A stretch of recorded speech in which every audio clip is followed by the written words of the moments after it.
Abordamos a dos señoritas españolas que están trabajando aquí. Por favor, ¿de qué parte es usted de España? De Lugo. ¿Hace mucho tiempo que trabaja usted aquí? Una semana. ¿Qué es lo que hace usted en España? Estoy estudiando en Santiago de Compostela, biológicas. ¿Y qué viene usted a hacer aquí estudiando en Santiago de Compostela? Pues es una experiencia siempre nueva, venir a trabajar a Alemania y al mismo tiempo se puede conocer un poco Europa. Me decidí venir a Alemania porque me pintaron Alemania de una manera muy distinta a lo que lo vi. ¿Cuál es la experiencia que ha sacado de su estancia aquí? De España a Alemania un abismo. España mucho mejor. Aquí solo hay que trabajar, trabajar, trabajar y nada más. ¿Pasado momentos de apuro y difíciles aquí? Muchísimos, muchísimos. La lengua ya en lo primero y después muchas cosas. La alegría, la comida, muchas cosas. ¿Y cómo la han tratado? Si fuera a decir la pura verdad, más bien mal que bien.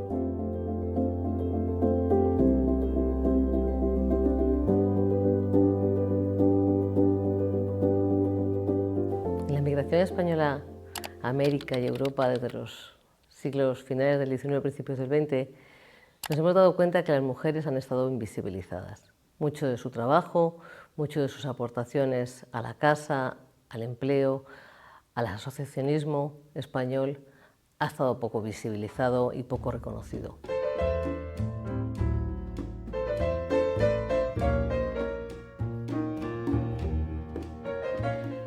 Mi padre emigró a Cuba procedente del ayuntamiento de Acapela, de la provincia de La Coruña, en Galicia, y fue uno de los fundadores de la sociedad que se llamó Hijos del Ayuntamiento de Acapela. Hizo ahí un papel importante en la sociedad en los primeros años. Fue activista de la Comisión de Atención a Enfermos e hizo un trabajo importante. En mi familia siempre fue la sociedad algo que se trataba con frecuencia por el cariño que ellos sentían por su patria. Se encontraban allí para hablar de su vida y para animarse mutuamente en el papel que les correspondía en el país. Nosotros fuimos participando en la sociedad de alguna manera, pero desde el principio la mujer no era asociada, no se podía asociar, eran los hombres nada más.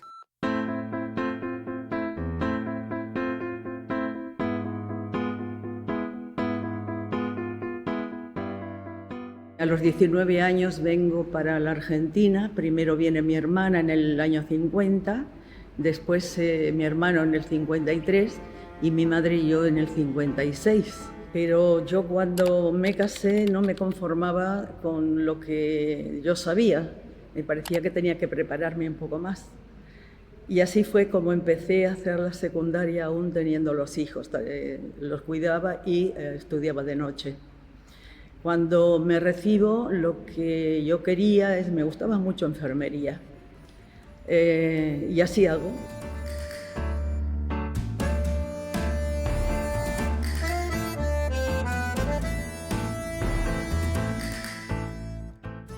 Hay diferentes etapas migratorias y diferentes destinos.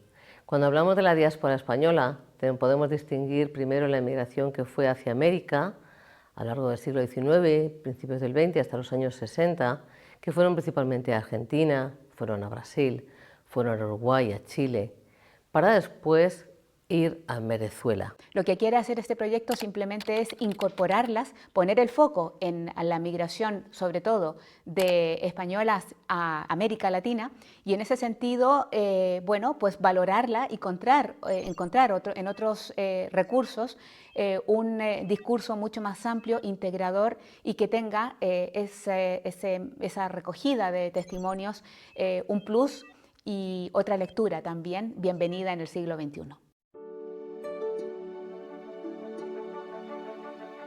La migración hacia Europa tiene notas que la diferencian, la migración hacia América Latina en un momento determinado, sobre todo si hablamos también de la época del exilio, esos barcos que llegaron a tantos lugares de América Latina, a lo mejor algunos de ellos también eran menas o menores no acompañados, de lo que tanto se habla hoy, ¿no? Y estaban exactamente en la misma situación, sin embargo fueron acogidos y además ayudaron a construir también esos países de la mano con las personas que vivían allí.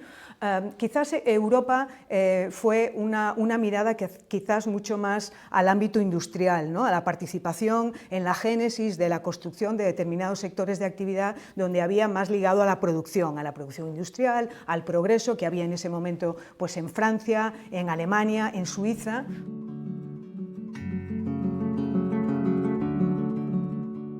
Una de las cosas importantes en las emigrantes españolas es que muchas veces iban acompañando a sus maridos. Entonces el marido tenía un puesto de trabajo, pero la mujer no tenía el puesto de trabajo y no tenía la posibilidad de trabajar. Yo creo que los cambios se han producido porque las mujeres han empezado a creer que son capaces. Porque al final era eso, o sea, estudiaban una carrera por tener un tiempo, ir a la universidad, pero no se creían después capaces de ejercerlas y se quedaban siendo amas de casa.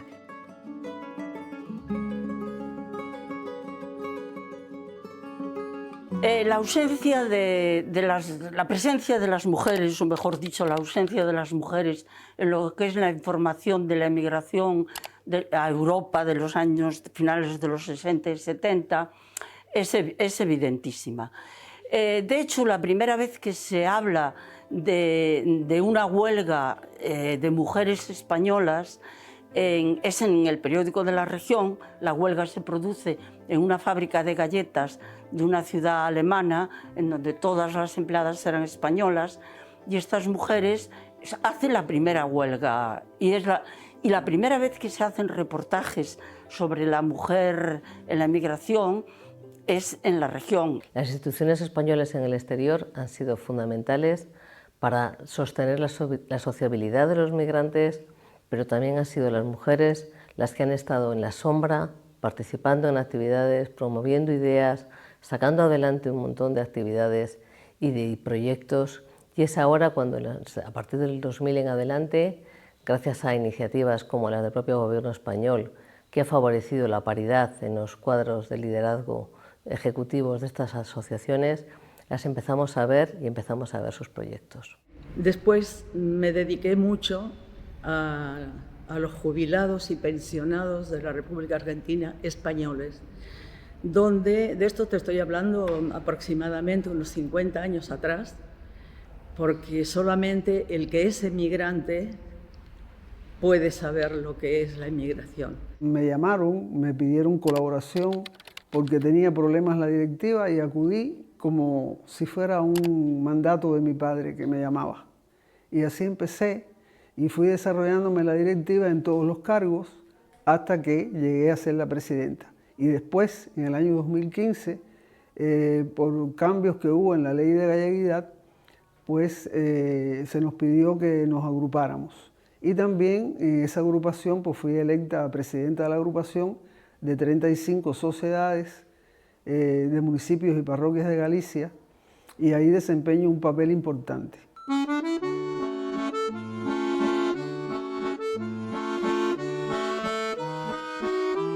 Hicimos una serie sobre, por ejemplo, los oficios que desempeñaban en Francia, concretamente en París. Las porterías eran de las mujeres, el servicio doméstico eran las mujeres. Efectivamente, el único sitio donde funcionaban de una manera más corporativa era en Alemania, porque trabajaban en fábricas, ¿no?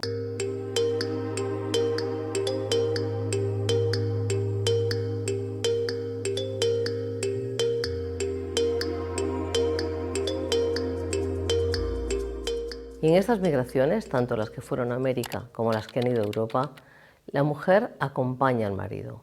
Hay muchas que van solas, pero muchas acompañan y forman parte de proyectos familiares.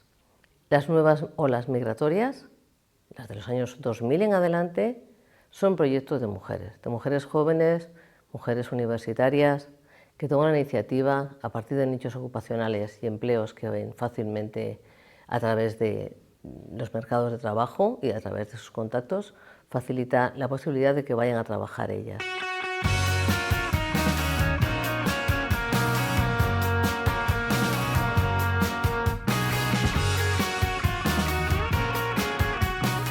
Yo vengo de la generación que emigró a finales de los 90.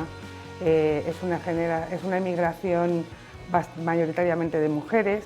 Una de las cosas que sí que mi generación ha hecho es integrarse. Nuestras parejas normalmente han sido del país, somos una de las generaciones más integradas, con lo cual mucho activismo que hemos hecho también lo hemos hecho dentro de las políticas del país. He sido pues una mirada también un poco activista en dos orillas, la orilla española, pero también la orilla de donde vivíamos. Con la crisis económica del 2008 empezaron a salir bastantes más movimientos activistas que nutrieron a la generación nuestra y, por ejemplo, en nuestro caso se montó la Oficina Precaria de Escocia para dar asesoramiento jurídico a todas aquellas personas que venían sobre derechos laborales básicos. También se empezaron a impulsar los consejos de residentes en Europa, que siempre habían estado más dominados en Latinoamérica porque tiene una inmigración más histórica. Y lo podemos ver ahora con el Consejo General, que ha entrado Europa, los CRES de Europa, que hay una paridad, que hay una presencia femenina importante, una bajada de edad, de media de edad, aunque yo ya soy mediana edad, y el trabajo ha cambiado exponencialmente. Las mujeres nos ocupamos mucho de los temas sociales. Entré en el Consejo de Residentes Españoles hace 35 años. Fui electa durante 25 años como presidenta, o sea, cada 4 años tenemos elecciones democráticas que hay que votar con el pasaporte, no es hacerlo a dedo. Y durante 25 años fui elegida para ser presidenta del Consejo. Más allá de esto, también me eligieron hace 30 años para ser consejera del Consejo General en Madrid, para discutir las leyes y para poder traer beneficios directamente para los que viven en el exterior.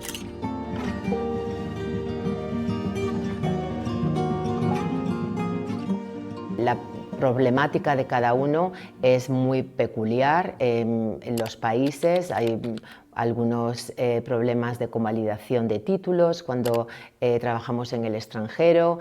En algunos países la sanidad no es pública y está privatizada. El cuidado de los niños también son guarderías que no hay públicas, es privada y es con bastante esfuerzo. Entonces el Consejo su principal papel es escuchar a la problemática y servir un poco de puente entre la administración pública y la comunidad.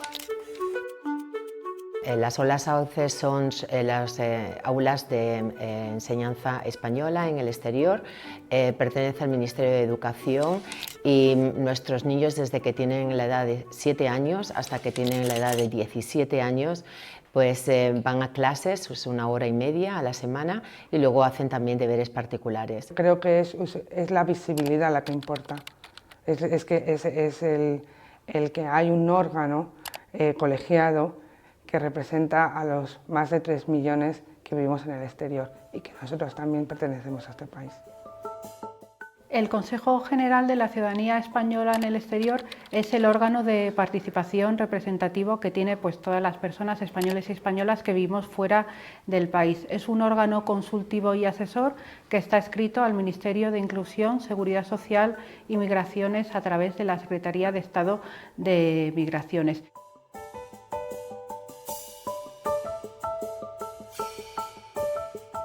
Bueno, los retos de las mujeres nunca cesan. Primero, es muy importante contar con un soporte legislativo que ampare tus derechos y que te permita, por lo menos, aspirar a desarrollar los distintos ámbitos de tu vida, al menos desde un punto de partida que sea en igualdad de condiciones, lo cual ya es pedir mucho, porque tenemos que lucharlo y tenemos que seguir luchando cada día. Si aún por encima eres una mujer emigrante, pues evidentemente se multiplica, lo decía antes, se multiplica esa lucha permanente y constante. Bueno, recuperar la memoria de las mujeres en la emigración española es recuperar también una parte de la historia de España que de alguna manera, por lo que sea, ha quedado eclipsada. Hay una suerte de comprensión respecto a esas memorias del emigrante y que de alguna manera nos servirían en estos contextos tan complejos como el ascenso de la ultraderecha y el ascenso de los discursos de xenofobia y racismo, pues hacer el mejor antídoto para eso, ¿no? La mejor empatía, el mejor antídoto para de alguna manera tener una simpatía y una empatía respecto a esas memorias migratorias que no han pasado ni 50 ni 60 años, que las hemos tenido en nuestra propia familia.